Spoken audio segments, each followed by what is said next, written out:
Buenas noches, mi nombre es Darlene Lisset Viveros Alegría y hoy les voy a hacer una pequeña presentación relacionada a los retos de la educación inclusiva en Colombia.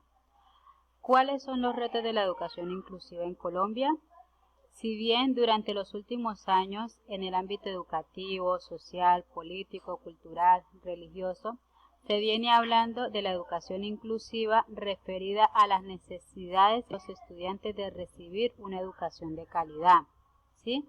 Y cuando decimos todos los estudiantes, entonces hacemos esa referencia a inclusive esos estudiantes con necesidades especiales que históricamente han sido segregados de las aulas regulares, dado que según la creencia, pues ellos no necesitan estar en aulas regulares, sino al contrario, deben estar en centros especializados. Obvio que presentando todo ese proceso de exclusión y segregación y no teniendo en cuenta esa valoración de unas capacidades y de ese ser humano que es. Por lo tanto, Blanco en 1999 afirma que la educación inclusiva implica una visión diferente de la educación común basada en la heterogeneidad y no en la homogeneidad, es decir, que todas las CIES deben de participar, de valorar la diversidad cultural de su potencialidad estudiantil para promover su participación como sujetos de derechos.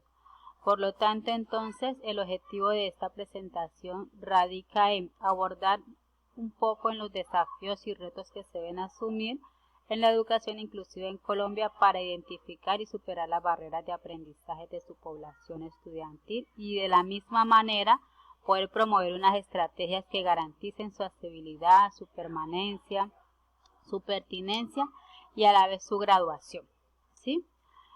En cuanto a las barreras, entonces encontramos unas barreras que son generadoras de unos procesos de exclusión y de marginación en la educación.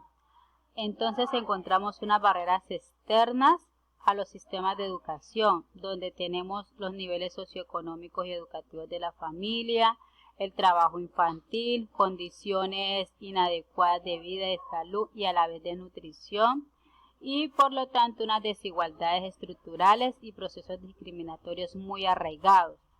En cuanto a las barreras internas a los sistemas educativos, entonces nos encontramos con unos procesos de privatización creciente que poco a poco han ido debilitando todo eso de la escuela pública, una segmentación de los sistemas educativos, unos procesos discriminatorios basados en unos sistemas educativos homogenizadores y asimétricos. A la misma vez han sido rígidos y ha habido una falta de pertinencia en los currículos del proceso de enseñanza y de aprendizaje de sus estudiantes. Los sistemas de evaluación de la calidad de educación también han sido muy nefastos frente a las necesidades adquiridas por cada uno de sus estudiantes y por lo tanto la última barrera interna sería la falta de formación del docente relacionado a lo que es la inclusión, a lo que es la innovación, y entonces se requiere que ese docente sea cualificado en esas necesidades del estudiante. Ahora bien, teniendo en cuenta muchos rastreos que se han hecho, podría yo identificarme con lo que he leído desde la Fundación Saldarriaga de Concha, quien ha logrado identificar los más importantes retos que debe de asumir Colombia en temas relacionados a la educación inclusiva. Y dice que primero se debe generar unos ambientes de aprendizaje incluyentes e innovadores, pero que esos tienen que eliminar esa barrera de aprendizaje y lograr más esas oportunidades para sus estudiantes, donde debe haber unos espacios que tengan como base ese dinamismo, esa posibilidad de que todos los estudiantes participen, de que todos interactúen, ¿sí? Por lo tanto debe ser flexible, debe ser abierto a todos sus estudiantes, adaptables a ellos desde la infraestructura hasta todo el personal que conforma que conforma ese establecimiento educativo. ¿Para qué? Para que se fomente la interacción mediante ese proceso de enseñanza y de aprendizaje activo de todos y a la vez se pueda promover la autonomía. Segundo, garantizar los apoyos y ajustes razonables que las personas en condición de discapacidad requieran para poder lograr una educación de calidad. Es decir, se hace necesario conocer, realizar una evaluación y planear unas estrategias. Cuando se conoce al estudiante, entonces se tiene esa capacidad de hacer esa valoración pedagógica que permite identificar algunas capacidades y también algunas barreras dentro y fuera del aula. En ese mismo sentido, entonces, se logra realizar una planeación de unas estrategias didácticas, pedagógicas, donde se puedan hacer uso de los diferentes recursos del medio, del recurso humano, el recurso material y unos contenidos accesibles, de calidad, pero que también sean flexibles y adaptables a todos sus estudiantes. Tercer reto, cualificar a los docentes en innovación educativa incluyente, ¿sí? Y eso entonces a partir del diseño universal de aprendizaje, de los ajustes razonables y la flexibilización curricular. ¿Qué implica eso? Eso implica entonces que se debe de pensar no solamente en la básica, primaria y en la secundaria, no, se hace necesario desde la raíz y la raíz debe de estar desde la primera infancia, porque eso va a ser un proceso que va a durar toda la vida de ese ser humano o de esos seres humanos.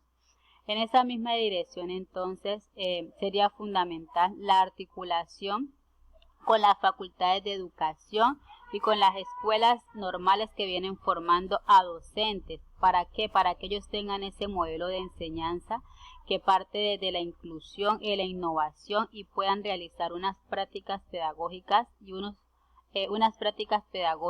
procesos de enseñanza mucho más articulados y aterrizados a las necesidades de cada uno de sus estudiantes y específicamente a los estudiantes en condición de discapacidad.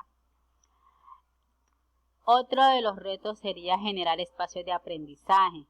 ¿Pero qué es eso de generar espacios de aprendizaje? Pues si bien donde se pueda compartir las experiencias y las prácticas significativas del docente en cuanto a esa ejecución de la educación inclusiva en contextos diferentes, en escenarios diferentes, ¿sí?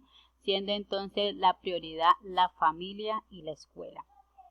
Y por último, fomentar redes de apoyo en las familias que sean protagonistas ellas, ¿sí? Que ellas logren exigir esos derechos de sus hijos para evitar esa deserción o esa exclusión. En cuanto a las conclusiones, entonces hay básicamente 5 conclusiones fundamentales y eso se parte inicialmente de la experiencia vivida propia. Se dice que entonces los centros de educación especial son muy fundamentales para los niños, niñas, adolescentes y sus familias, dado el principio visionario con el que esos se han establecido en los diferentes campos y escenarios de la sociedad.